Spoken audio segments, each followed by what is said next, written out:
കവിത ഹൃദയത്തിന്റെ കാണാപ്പുറങ്ങൾ. മനോഹരമായ ആ വാർത്ത ഇപ്രകാരമായിരുന്നു: അമൽ ബാബുവിന്റെ ഹൃദയം അജ്മലിന്റെ ശരീരത്തിൽ ശാന്തമായി, വളരെ ശാന്തമായി സ്പന്ദിച്ചു തുടങ്ങി. ഹൃദയം അങ്ങനെയൊക്കെ തന്നെയാണ്. ഒരു നിർവചനത്തിനും പിടിതരാതെ നമ്മുടെ മുൻധാരണകൾ തിരുത്തിക്കൊണ്ടേയിരിക്കും. അല്ലെങ്കിലും ഹൃദയത്തിനെന്ത് വ്യത്യാസം, വേർതിരിവ്, വിവേചനം. ജാതിയും മതവും ഗോത്രവും കുലവും നിറവും അതിർത്തിയും ഭാഷയുമെല്ലാം നമുക്കു മാത്രമുള്ളതല്ലേ? ഒരുപക്ഷെ ഹൃദയമില്ലാത്തവർക്കു മാത്രം.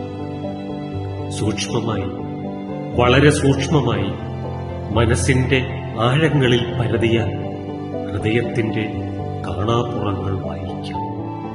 ഹൃദയത്തിന്റെ പല വേഷപ്പകർച്ചകൾ കാണാം. അറിയാമോ,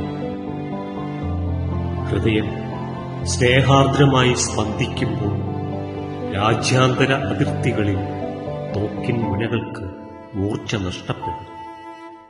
ഗാസയിൽ കൊല ചെയ്യപ്പെട്ട കുഞ്ഞുങ്ങൾ നിലയ്ക്കാത്ത വെടിയൊച്ചകൾക്കുമേൽ ശബ്ദമുണ്ടാക്കാതെ ആധിപത്യം നേടും. രാജ്യം നഷ്ടപ്പെട്ടവർ രാജ്യങ്ങളിലേക്കും, വീട് നഷ്ടപ്പെട്ടവർ വീടുകളിലേക്കും, കൃഷിയിടം നഷ്ടപ്പെട്ടവർ കൃഷിയിടങ്ങളിലേക്കും, കളിയിടം നഷ്ടപ്പെട്ടവർ കളിയിടങ്ങളിലേക്കും, വിദ്യാലയം നഷ്ടപ്പെട്ടവർ വിദ്യാലയങ്ങളിലേക്കും, ആശുപത്രി നഷ്ടപ്പെട്ടവർ ആശുപത്രികളിലേക്കും ശാന്തരായി തിരിച്ചുവരും. ഇരുൾ നിറഞ്ഞ ആകാശം നിറയെ പാടാത്ത പക്ഷികൾ പാട്ടുപാടി പറക്കും. വേട്ടക്കാർ ആയുധം വലിച്ചെറിഞ്ഞ് ശിശുക്കളെ പോലെ പുഞ്ചിരിക്കും. ശ്മശാനത്തിന്റെ വാതിൽ തുറന്ന് പൂമ്പാറ്റകൾ ചിറകടിച്ചെത്തും. അറിയാമോ, ഹൃദയം പ്രണയാർദ്രമായി സ്പന്ദിക്കുമ്പോൾ നാട്ടിടവഴികളിൽ നാലുമണിപ്പൂക്കൾ വിടരും. ജാതിക്കോട്ടകൾ ശരവേഗത്തിൽ തകർത്ത് കരിവളകൾ സംഗീതം വയ്ക്കും. കാതരമായ ഇടവേളകളിൽ കരിയിലകൾക്കുമേൽ മഞ്ഞുതുള്ളികൾ അലിയും.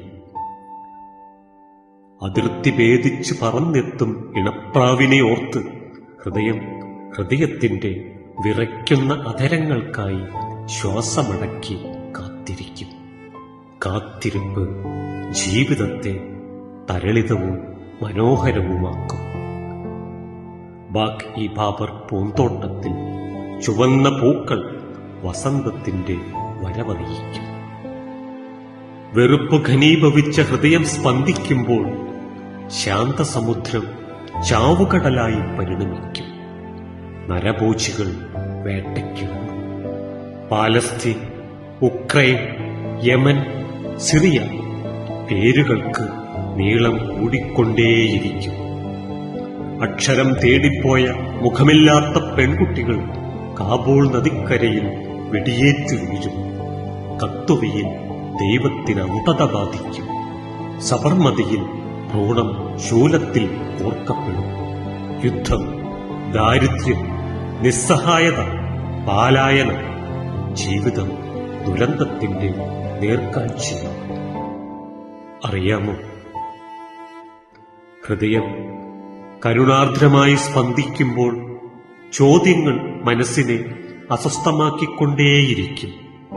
ഈ ഭൂമി നമ്മുടെ മാത്രമല്ലല്ലോ എന്ന് സ്വയം ചോദിച്ച് കുറ്റബോധപ്പെടും. വർണ്ണശബളമായ സ്വപ്നങ്ങൾ നമ്മുടെ കുഞ്ഞുങ്ങൾ കാണുമ്പോൾ അപ്പുറം വറ്റിന് വരുതുന്ന കുട്ടികൾ കാരണമറിയാതെ മരിച്ചു വീഴുന്നതെന്തെന്ന് ഇടമുറിയാതെ ചോദിച്ചുകൊണ്ടിരിക്കും. ഭൂമി എല്ലാവരുടേതുമാണെന്ന് ബോധോദയം പോലെ തിരിച്ചറിയും. തിരിച്ചറിവ് ജീവിതത്തെ സ്വപ്നത്തിനേക്കാൾ നിറമുള്ളതാക്കും. ഹൃദയത്തിന് ജാതിയില്ല, ഹൃദയത്തിന് മതമില്ല, ഹൃദയത്തിന് ഗോത്രവും കുലവും അതിർത്തിയുമില്ല. നെറികെട്ട സ്വത്വങ്ങൾക്കപ്പുറം അത് മിടിച്ചുകൊണ്ടേയിരിക്കും. അനന്തമായി ജീവനു വേണ്ടി തുടിച്ചുകൊണ്ടേയിരിക്കും.